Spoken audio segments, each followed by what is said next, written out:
You, Jade. And would you explain who you are and what your experience is that's relevant to this bill? Jade McGaff. I'm a board-certified OBGYN. I'm currently living in Waimea and practicing in Waimea and Kona. We have scientific proof of the pathways, the biochemical pathways in our bodies that are damaged and disrupted by GMO foods and by glyphosate. And we have epidemiologic evidence worldwide now of the escalation of 35 diseases that have skyrocketed with the increase in the use of glyphosate and GMO foods. When you mess with these incredibly complex biochemical pathways that we have, and I'm sorry, this is so emotional because we are talking about the babies and our food and the whole future of our island. When you mess with these pathways, you take glyphosate in you. It depletes your aromatic amino acids, your methionine, and your cytochrome P450. When you mess with cytochrome P450, you don't make vitamin D anymore. You don't make your cholesterol right anymore. You don't make your bile acid right for your gallbladder digestion. You don't stabilize your blood, so you can bleed too much or you can make a clot for a stroke.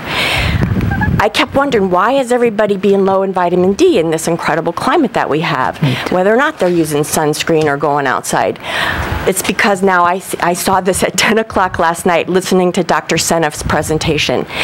You can go to two places. You can listen to Dr. Don Huber, who's been in the military bioterrorism and microbial ecology for 40 years, and you can go to Dr. Seneff's 40-page work or her lecture on Kauai, and you can learn more than you want to know about how scary the GMO foods and the glyphosates are.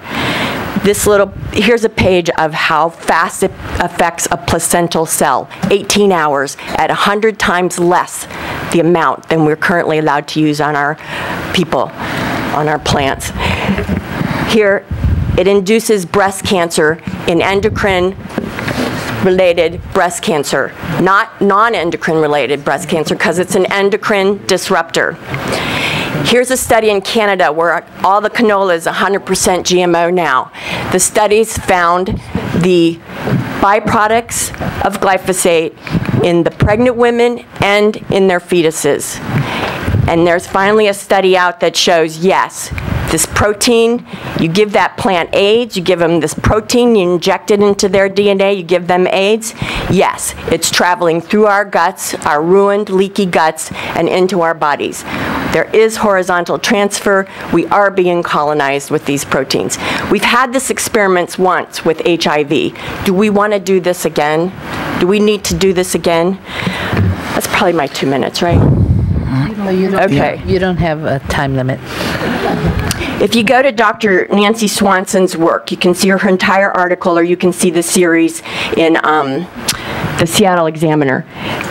She plotted everything, all these Western diseases, against the use of BT corn and Roundup. You can see these elevations in the last 10 years when Roundup came off patent and now it's been used everywhere.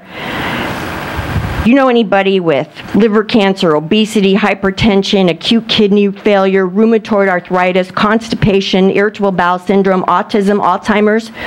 35 Western diseases now. We've got the biochemical pathways to explain them, and we've got the worldwide numbers to show the rise in all those things.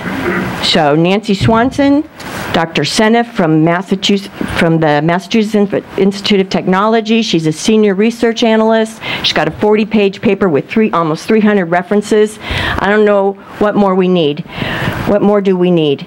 And what I want to say is, we want biotech here. Make it be the biotech that grows foods that cure. Let us be the seed bank for the world of foods that cure, not the foods that kill anymore.